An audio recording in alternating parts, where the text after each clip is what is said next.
కామారెడ్డి జిల్లా ఆర్బీ నగర్ పిల్లల మిస్సింగ్ కేసులో బిగ్ ట్విస్ట్ నెలకొంది. పిల్లల అదృశ్యం విషాదంగా మారింది. తండ్రితో పాటు వెళ్లిన చిన్నారులను చెరువులో తోసి హత్య చేశాడు తండ్రి ఇస్మాయిల్. కామారెడ్డి వద్ద పెద్ద చెరువులో అక్కా చెల్లెళ్ల మృతదేహాలు లభ్యమయ్యాయి. శివత్, అయత్, మరియం మృతదేహాలు బయటకు తీశారు. పిల్లలను పోషించలేక చెరువులో తోసి హత్య చేసినట్లు తండ్రి ఇస్మాయిల్ ఒప్పుకున్నాడు. అర్ధరాత్రి వరకు చెరువులో గాలించి మృతదేహాలను వెలికితీశారు పోలీసులు. ఇస్మాయిల్ ఆటో నడిపిస్తుండగా భార్య కూలీ పనులకు వెళుతోంది. షబీనా పనికి వెళ్లొచ్చాక పిల్లలు కనిపించకపోవడంతో ఆమె పట్టణ పోలీస్ స్టేషన్లో ఫిర్యాదు చేశారు. పోలీసులు 3 బృందాలుగా విడిపోయి విచారణ చేపట్టారు.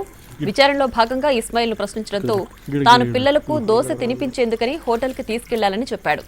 ఆ తర్వాత ఆటో గిరాకీ రావడంతో వారిని ఇంటికి వెళ్లమని చెప్పి తాను వెళ్లిపోయినట్లు వివరించాడు.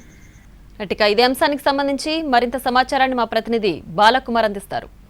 కామారెడ్డి జిల్లాలో తీవ్ర విషాదం చోటు చేసుకుంది. నిన్న మిస్ అయిన అదృశ్యమైన ముగ్గురు అక్కా చెల్లెళ్ళు శవమై తేలారు. ఇదే చెరువులో ప్రస్తుతం మనం కామారెడ్డి పెద్ద చెరువులోనే నిన్న మిస్ అయిన ముగ్గురు అక్కా చెల్లెళ్ళ విగత జీవులుగా మారారు. కన్న తండ్రి హత్య చేసినట్లు పోలీసుల ఎదుట ఒప్పుకున్నాడు. దీంతో పోలీసులు అతన్ని అదుపులోకి తీసుకున్నారు. పూర్తి స్థాయిలో విచారణ కూడా చేశారు. కుటుంబ సమస్యలతో పాటు ఆర్థిక ఇబ్బందులు, పిల్లల్ని పోషించలేని పరిస్థితుల్లోనే తాను ఈ నిర్ణయం తీసుకున్నట్టు కూడా నిందితుడు ఇస్మాయిల్ చెప్పారు. ఇక కామారెడ్డి పట్టణం ఆర్బీ నగర్ కాలనీలో నివాసం ఉండే ఇస్మాయిల్ షాహిబాలకు 3 కుమార్తెలు, శివత్ 8 సంవత్సరాలు ఉంటుంది, 7 సంవత్సరాల ఆయత్, 5 సంవత్సరాల మరియం అనే 3 పిల్లలు ఉన్నారు. ఇస్మాయిల్ ఆటో నడుపుతూ కుటుంబాన్ని పోషిస్తున్నాడు. ఎప్పటిలాగే ఆటో నడిపేందుకు వెళ్తున్న క్రమంలో పిల్లలకు తన 3 బిడ్డలకు కూడా కిరాణా సామాను కొనిస్తానంటూ కూడా తీసుకెళ్లాడు. దుకాణంలో తినుబండారాలు కొనిస్తానని చెప్పి తీసుకెళ్లి చెరువులో ఇదే చెరువులో ఇక్కడి వరకు తీసుకొచ్చే చెరువులో తోసేసి హత్య చేసినట్టు అనే పోలీసుల ఎదుట ఒప్పుకున్నాడు. దీంతో ఈ ఘటన తీవ్ర కలకలం సృష్టించని చెప్పుకోవచ్చు. రాష్ట్ర స్థాయిలో కూడా తీవ్ర చర్చకు దారితీసింది ఈ అంశం. ఇక చాక్లెట్లు కొనిస్తానని చెప్పి తీసుకెళ్లి చెరువులో తోసేసి చంపడం మాత్రం తీవ్ర విషాదాన్ని అయితే మిగిల్చింది. పిల్లల తల్లి కన్నీరు మున్నీరుగా విలిపించింది. తమకు 3 పిల్లలు కంటికి రెప్పలా కాపాడుకుంటున్నామని చెప్పి బోరున విలంపించింది. సో ఈ ఘటన మాత్రం తీవ్ర విషాదాన్ని నింపింది. ఇస్మాయిల్ని ఇప్పటికే పోలీసులు అదుపులోకి తీసుకున్నారు. పోషించలేని పరిస్థితుల్లోనే హత్య చేసినట్టు కూడా ఒప్పుకున్నారు.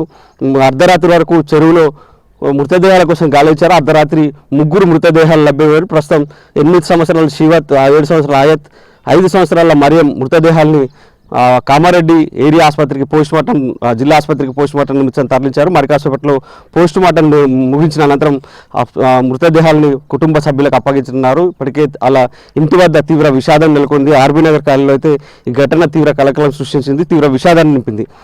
ఇక గోసంగి కాలనీకి సంబంధించిన 2 పిల్లల మిస్సింగ్ కూడా ఇంకా మిస్టరీగా మిగిలింది. ఆ పిల్లలు ఇప్పటివరకు అయితే ఆచూకీ లభించలేదు. పోలీసులు ఇప్పటికే 10 బృందాలను ఏర్పాటు చేసి గాలింపు చర్యలు చేపడుతున్నారు. ఇక 24 గంటల వ్యవధిలోనే 5 చిన్నారుల మిస్సింగ్ ఘటన రాష్ట్ర స్థాయిలో చర్చకు దారిదిగా అందులో 3 పిల్లలు, ఆడపిల్లలు, అక్క చెల్లెళ్ళంతా కూడా ఇదే చెరువులో విగత జీవులుగా మారగా మరో 2 చిన్నారుల కోసం వాళ్ళు బావబామ్మర్దులు అవుతారు. వాళ్ళిద్దరి కోసం అయితే గాలింపు కొనసాగుతుంది. మొత్తం మీద ఈ 5 పిల్లల మిస్సింగ్ కేసులో మాత్రం ముగ్గురు అంశం విషాదంగా ముగిదా. మరో ఇద్దరి కోసం అయితే ఇంకా గాలింపు చర్యలు కొనసాగుతున్నాయి.